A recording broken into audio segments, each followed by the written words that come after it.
क्या तुम्हें कभी ऐसा लगा है कि कुछ लोग बिना ज़्यादा मेहनत किए आगे निकल जाते हैं, बिना ज़्यादा बोले सबको कंट्रोल कर लेते हैं और बिना साफ दिखे हुए भी सबसे ज़्यादा पावरफुल होते हैं, जबकि कुछ लोग ईमानदार होते हैं, मेहनती होते हैं, फिर भी बार बार इस्तेमाल हो जाते हैं, इग्नोर हो जाते हैं या पावर गेम्स में हार जाते हैं। सवाल ये नहीं है कि कौन अच्छा है, सवाल ये है कि कौन दुनिया को सही तरह से समझता है। दुनिया आइडियल रूल्स पे नहीं चलती, दुनिया चलती है ह्यूमन माइंड से, और ह्यूमन माइंड हमेशा लॉजिक से नहीं बल्कि पावर, फियर, डिजायर और परसेप्शन से ऑपरेट करता है। यहीं से शुरू होता है मैकियावेलियन माइंडसेट। ये माइंडसेट ना अच्छा है ना बुरा, ये बस सच है। एक ऐसा सच जिसे जानने वाले अक्सर चुप रहते हैं और जिसे न जानने वाले अक्सर सफर करते हैं। बहुत साल पहले एक आदमी था, नाम था निकोलो मैकियावेली। उसने ये नहीं पूछा कि दुनिया जैसी होनी चाहिए वैसी क्यों नहीं है, उसने पूछा दुनिया जैसी है वैसी क्यों है। उसने नेताओं को देखा, राजाओं को देखा, सत्ता को गिरते उठते देखा और उसने एक अनकंफर्टेबल ट्रूथ लिखा।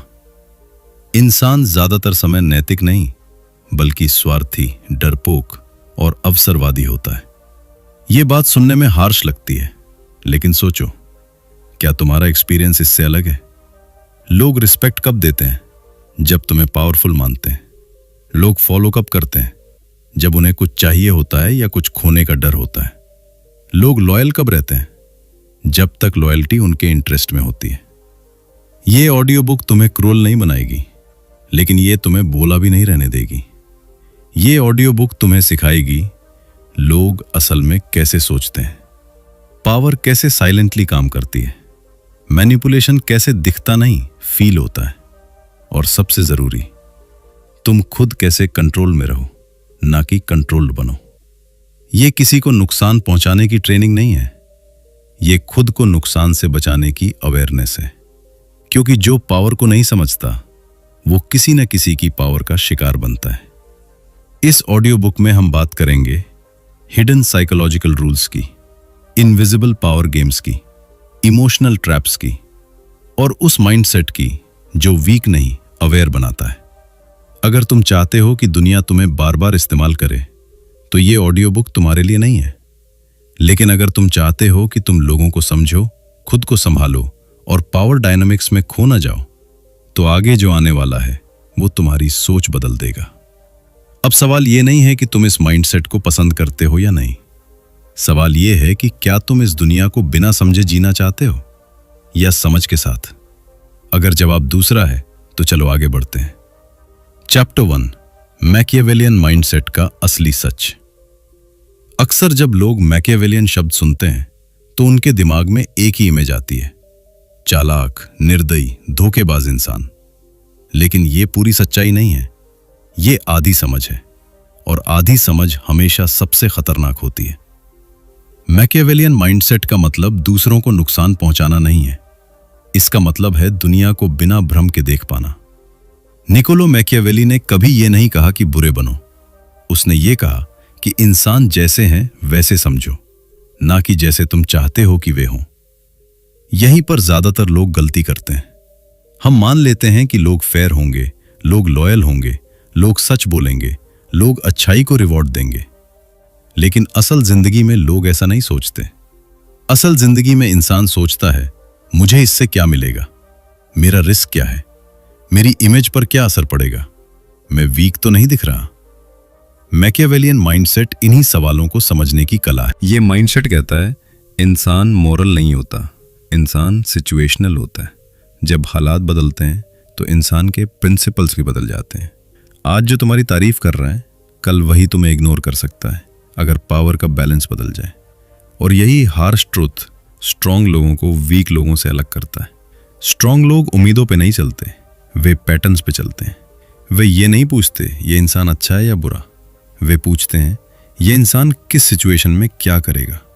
मैकियावेलियन माइंडसेट तुम्हें पैरानॉइड नहीं बनाता, ये तुम्हें अवेयर बनाता है। अवेयर कि हर स्माइल जेन्युइन नहीं होती, हर प्रॉमिस परमानेंट नहीं होता, हर हेल्प सेल्फलेस नहीं होती। और ये अवेयरनेस तुम्हें बिटर नहीं बल्कि बैलेंस बनाती है। अब एक और गलतफहमी समझो, मैकियावेलियन माइंडसेट का मतलब इमोशनलेस रोबोट बनना नहीं है। असल में इमोशनली वीक लोग सबसे ज्यादा इमोशनल डिसीजंस लेते हैं। स्ट्रॉन्ग मैकियावेलियन थिंकर्स इमोशन को समझते हैं, लेकिन इमोशन के गुलाम नहीं बनते। वे जानते हैं कब बोलना है, कब चुप रहना है, कब ट्रस्ट करना है और कब डिस्टेंस बनाना है, क्योंकि वे ये समझते हैं कि दुनिया सिंपैथी से नहीं, परसेप्शन और पावर से चलती है। अगर लोग तुम्हें वीक समझते हैं तो वे तुम्हारी अच्छाई का फायदा उठाएंगे। अगर लोग तुम्हें स्ट्रॉन्ग समझते हैं तो वही लोग बाउंड्रीज रिस्पेक्ट करेंगे।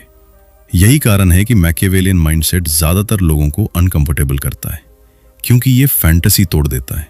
ये कहता है दुनिया फेयर नहीं है, लेकिन समझदार इंसान दुनिया को समझकर अनफेयर नहीं बनता, बल्कि सेफ और स्ट्रेटेजिक बनता है।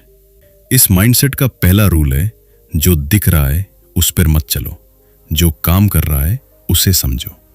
और यही रूल तुम्हारी सोच को धीरे धीरे बदलना शुरू करता है। चैप्टर 2, पावर की साइकोलॉजी। जो दिखती नहीं वही चलती है।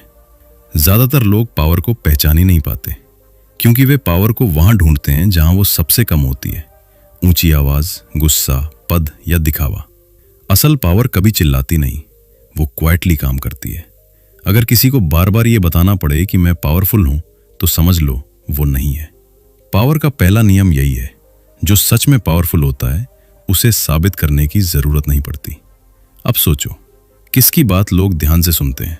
जो सबसे ज्यादा बोलता है या जो कम बोलकर भी माहौल बदल देता है? किसके सामने लोग अपनी भाषा बदल लेते हैं? जिसके पास टाइटल है या जिसके पास इन्फ्लुएंस है? यही फर्क है विजिबल पावर और इनविजिबल पावर में। विजिबल पावर दिखती है, डेजिग्नेशन, यूनिफॉर्म, स्टेटस, अथॉरिटी। लेकिन इनविजिबल पावर महसूस होती है, साइलेंस में, टाइमिंग में, कंट्रोल में। और मैकियावेलियन माइंडसेट इसी इनविजिबल पावर को समझने की कला है। पावर का दूसरा बड़ा सच, पावर फोर्स से नहीं आती, पावर डिपेंडेंस से आती है।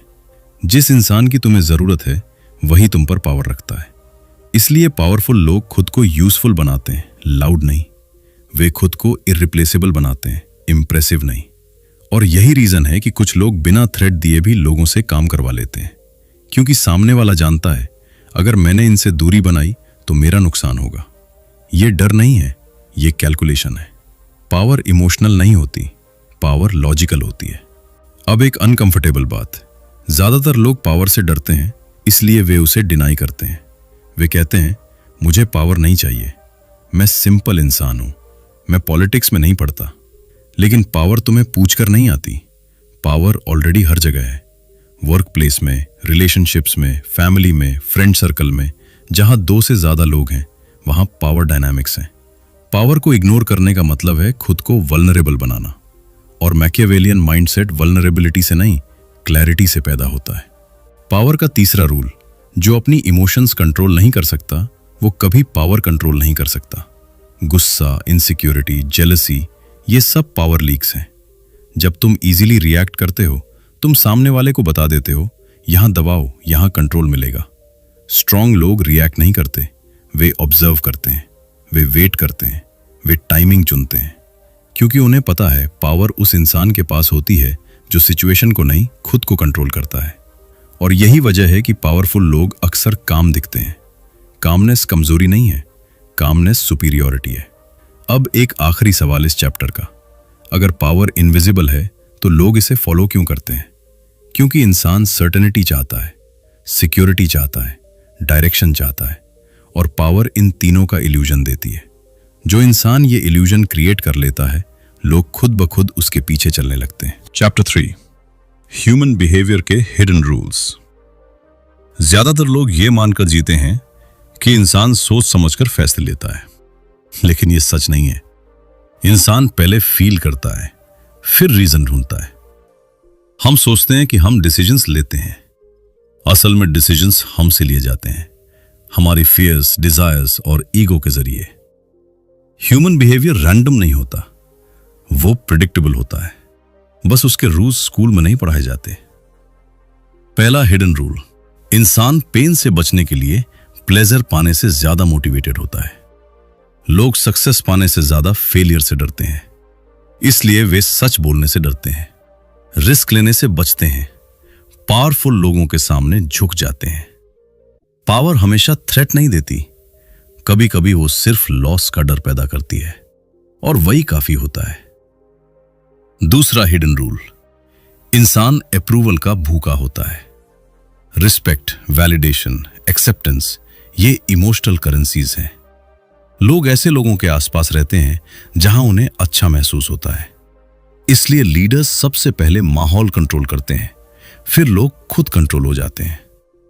अगर तुम किसी को इग्नोर करते हो तो तुम उसे हर्ट करते हो, और अगर तुम किसी को रिकॉग्नाइज करते हो तो तुम उसे लॉयल बना सकते हो। तीसरा हिडन रूल, ईगो सबसे बड़ा ब्लाइंड स्पॉट है। इंसान खुद को स्पेशल समझना चाहता है, स्मार्ट समझना चाहता है, इंपॉर्टेंट समझना चाहता है। जो इंसान दूसरे के ईगो को हैंडल कर लेता है वो इंसान को हैंडल कर लेता है। इसलिए मैनिपुलेशन अक्सर ईगो के रास्ते आती है। तुम ही इस काम के लिए सही हो, तुम्हारे बिना यह पॉसिबल नहीं था। ये शब्द सामान्य नहीं है, ये साइकोलॉजिकल कीज हैं। चौथा हिडन रूल, लोग लॉजिक नहीं फॉलो करते, लोग स्टेटस फॉलो करते हैं। स्टेटस सिर्फ पैसा नहीं होता, स्टेटस सर्टेनिटी होता है। जो इंसान कॉन्फिडेंट दिखता है, भले ही गलत हो, लोग उसकी बात मान लेते हैं। और जो इंसान डाउटफुल दिखता है, भले ही सही हो, उसे इग्नोर कर दिया जाता है। ह्यूमन माइंड सर्टेनिटी की तरफ झुकता है क्योंकि डाउट अनकंफर्टेबल होता है और पावर डाउट खत्म कर देती है। पांचवा हिडन रूल, इमोशन कंटेजन की तरह फैलता है। अगर तुम काम हो तो सामने वाला काम होता है। अगर तुम नर्वस हो तो सामने वाला अनईजी होता है। इसलिए स्ट्रांग लोग अपने इमोशंस नहीं दिखाते, वे उन्हें रेगुलेट करते हैं। इमोशन लीक कंट्रोल लीक है। जब तुम समझ जाते हो कि इंसान कैसे रिएक्ट करता है तो तुम ये भी समझ जाते हो कि वो कब वल्नरेबल होता है, और वल्नरेबिलिटी पावर का एंट्री पॉइंट है। लेकिन याद रखो, इस ऑडियो बुक का मकसद तुम्हें प्रेडेटर बनाना नहीं है, इसका मकसद है तुम्हें अवेयर बनाना। क्योंकि जो इन रूल्स को नहीं जानता वो अननोइंगली इन रूल्स से कंट्रोल होता है। जब तुम कम बोलते हो लोग ज्यादा सोचते हैं, जब तुम ज्यादा बोलते हो लोग तुम्हें पढ़ लेते हैं। स्ट्रांग लोग अपनी सारी कार्ड्स टेबल पर नहीं रखते, वे एम्बिग्विटी छोड़ते हैं, और एम्बिग्विटी से लोग खुद अजम्पशंस बना लेते हैं। कंट्रोल का तीसरा सच, स्पीड कंट्रोल करने वाला डायरेक्शन भी कंट्रोल करता है। जो जल्दी रिएक्ट करता है वो गेम में पीछे होता है, जो वेट कर सकता है वो एडवांटेज में होता है। साइलेंस ऑकवर्ड लगता है, लेकिन साइलेंस पावरफुल होता है। जब तुम तुरंत जवाब नहीं देते तो सामने वाला सोचता है ये इतना काम क्यों है, और वही मोमेंट पावर शिफ्ट का होता है। कंट्रोल का चौथा सच, नीड्स क्रिएट चेंज। जिस इंसान को तुम्हारी जरूरत है वो तुम्हारे कंट्रोल में है, चाहे वो माने या ना माने। इसलिए मैकियावेलियन थिंकर्स खुद को लाइकेबल नहीं, यूजफुल बनाते हैं। जब तुम रिप्लेसेबल होते हो तो तुम्हें पुश किया जाता है, जब तुम इररिप्लेसेबल होते हो तो तुम्हें रिस्पेक्ट किया जाता है। कंट्रोल का पांचवा सच, इमोशनल कंट्रोल सबसे बड़ा कंट्रोल है। जो इंसान तुम्हें इमोशनली डिस्टर्ब कर सकता है वो तुम्हें कंट्रोल कर सकता है। इसलिए मैनिपुलेशन हमेशा इमोशन से शुरू होती है, guilt, fear, hope, attachment. Strong लोग इमोशनल नहीं होते, वे इमोशनली अवेयर होते हैं। वे फील करते हैं लेकिन फ्लो में नहीं बहते। वे जानते हैं रिएक्शन बराबर लॉस ऑफ कंट्रोल और रिस्पॉन्स बराबर रिटेन्ड पावर।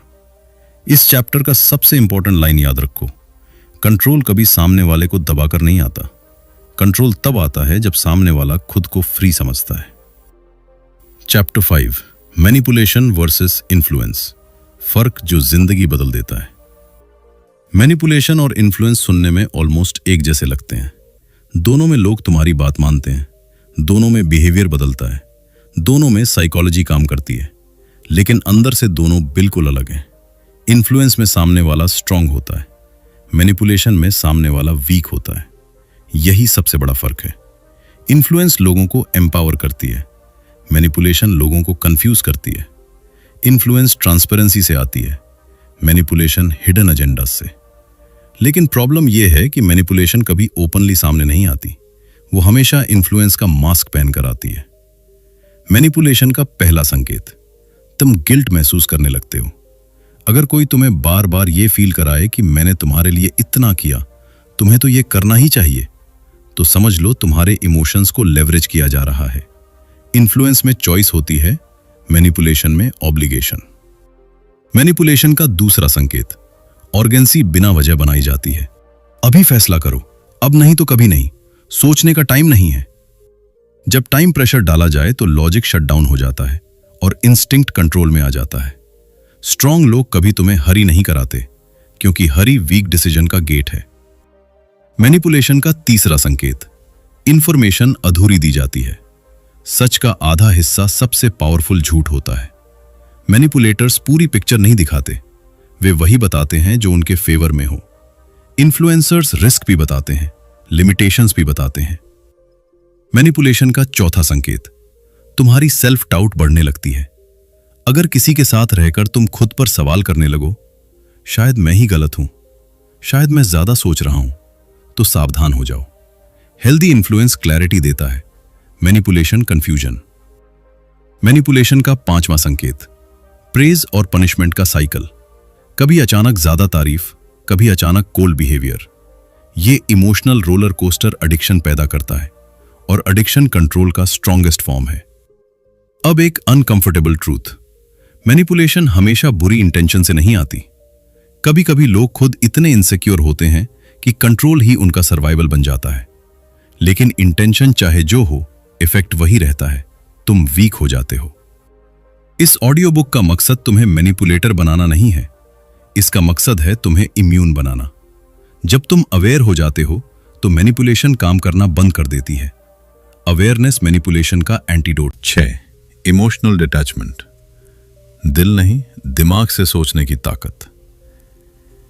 जब लोग इमोशनल डिटैचमेंट सुनते हैं तो उन्हें लगता है कि इसका मतलब है ठंडा, बेरहम या इनसेंसिटिव बन जाना। लेकिन इमोशनल डिटैचमेंट दिल ना होने का नाम नहीं है, यह दिल से अंधा ना होने का नाम है। वीक लोग इमोशन में बहते हैं, स्ट्रांग लोग इमोशन को ऑब्जर्व करते हैं, यही फर्क है। इमोशनल डिटैचमेंट का पहला सच, अटैचमेंट क्लैरिटी छीन लेता है। जिस चीज से तुम बहुत ज्यादा जुड़ जाते हो, तुम उसके बारे में सच नहीं देख पाते। लोगों से, पोजीशन से, अप्रूवल से, आउटकम से अटैचमेंट, ये सब तुम्हें वल्नरेबल बनाते हैं। जिस इंसान से तुम इमोशनली अटैच्ड हो, वही इंसान तुम्हें मैनिपुलेट कर सकता है। इसलिए स्ट्रांग लोग केयर करते हैं लेकिन क्लिंग नहीं करते। इमोशनल डिटैचमेंट का दूसरा सच, रिएक्शन कमजोरी है। जब कोई तुम्हें ट्रिगर करता है और तुम तुरंत रिएक्ट करते हो तो पावर उसके पास चली जाती है। डिटैचमेंट का मतलब है ट्रिगर और रिएक्शन के बीच स्पेस बनाना। उस स्पेस में तुम चॉइस वापस लेते हो और चॉइस बराबर पावर। इमोशनल डिटैचमेंट का तीसरा सच, एक्सपेक्टेशन कंट्रोल सबसे बड़ा सेल्फ कंट्रोल है। एक्सपेक्टेशन पेन की जड़ है। जब तुम दूसरों से ज्यादा उम्मीद रखते हो तो तुम उन्हें पावर दे देते हो।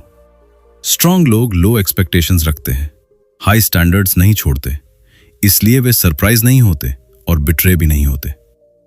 इमोशनल डिटैचमेंट का चौथा सच, लोनलीनेस और डिटैचमेंट अलग चीज है। डिटैचमेंट अकेलापन नहीं है, डिटैचमेंट क्लैरिटी है। तुम लोगों के साथ रह सकते हो, कनेक्ट कर सकते हो, लेकिन अपने सेंटर से नहीं हिलते। स्ट्रांग लोग क्राउड में भी अकेले होते हैं और अकेले में भी स्टेबल। इमोशनल डिटैचमेंट का पांचवा सच, साइलेंस इमोशनल स्ट्रेंथ की पहचान है। हर बात एक्सप्लेन करना कमजोरी का संकेत है। हर इंसल्ट का जवाब देना ईगो का ट्रैप है। स्ट्रांग लोग हर लड़ाई नहीं लड़ते, वे वही लड़ाई लड़ते हैं जो जीत के काबिल हों। डिटैचमेंट तुम्हें स्टोन नहीं बनाता, डिटैचमेंट तुम्हें शार्प बनाता है। अब एक जरूरी बात, इमोशनल डिटैचमेंट का मिसयूज तुम्हें आइसोलेटेड बना सकता है, इसलिए बैलेंस जरूरी है। डिटैचमेंट का मतलब है फील करना पर ड्राउन नहीं होना, केयर करना पर लूज नहीं होना, लव करना पर ब्लाइंड नहीं होना, और यही बैलेंस तुम्हें पावर गेम्स में सेफ रखता है। Chapter 7, real life power games, जहां असल खेल खेला जाता है। पावर गेम्स किताबों में नहीं खेले जाते, वे रोजमर्रा की जिंदगी में होते हैं, बिना अनाउंसमेंट के, बिना रूल्स बताए। और जो इन्हें नहीं पहचानता वह अनअवेयरली प्लेयर नहीं, पाउन बन जाता है। ऑफिस में पावर सबसे ज्यादा सबटिल होती है। ये डिजाइनेशन से कम, परसेप्शन से ज्यादा चलती है। जो इंसान हर काम के लिए अवेलेबल है वो वैल्यूएबल नहीं, एक्सप्लॉयटेबल बन जाता है। जो इंसान बाउंड्रीज रखता है वही रिस्पेक्ट पाता है। मीटिंग्स में ध्यान दो, कौन डिसाइड करता है, कौन अप्रूव करता है और कौन सिर्फ एग्जीक्यूट करता है। पावर वहीं है जहां डिसीजन है। स्ट्रांग लोग क्रेडिट लेने नहीं भागते, वे ओनरशिप लेते हैं। वे ब्लेम से नहीं डरते, क्योंकि ब्लेम पावर के साथ आता है। वीक लोग हर कॉन्फ्लिक्ट से बचते हैं, स्ट्रांग लोग जरूरी कॉन्फ्लिक्ट चूज करते हैं। रिलेशनशिप्स में पावर अक्सर लव के नाम पर छुपी होती है। जो ज्यादा डरता है खोने से, वही ज्यादा इन्वेस्ट करता है, और जो ज्यादा इन्वेस्ट करता है वही ज्यादा वल्नरेबल होता है। बैलेंस वही टूटता है। हेल्दी रिलेशनशिप में दोनों इमोशनली फ्री होते हैं। अनहेल्दी रिलेशनशिप में एक इमोशनली डिपेंडेंट होता है, दूसरा कंट्रोल करता है। Silent treatment, guilt, over possessiveness, ये सब लव नहीं, कंट्रोल के टूल्स हैं। लव में क्लैरिटी होनी चाहिए, फियर नहीं। ग्रुप्स में पावर स्टेटस से आती है। कौन ट्रेंड सेट करता है, कौन इन्फ्लुएंस करता है, किसकी बात लोग रिपीट करते हैं। जो इंसान खुद कंफर्टेबल होता है, लोग उसके आसपास कंफर्टेबल होते हैं। इनसिक्योरिटी कंटेजियस होती है, कॉन्फिडेंस भी। स्ट्रांग लोग क्राउड प्लीज नहीं करते, वे टोन सेट करते हैं और लोग एडजस्ट करते हैं। फैमिली में पावर अक्सर ट्रेडिशन के नाम पर चलती है। हमेशा ऐसा ही होता आया है। सबसे कॉमन कंट्रोल लाइन है।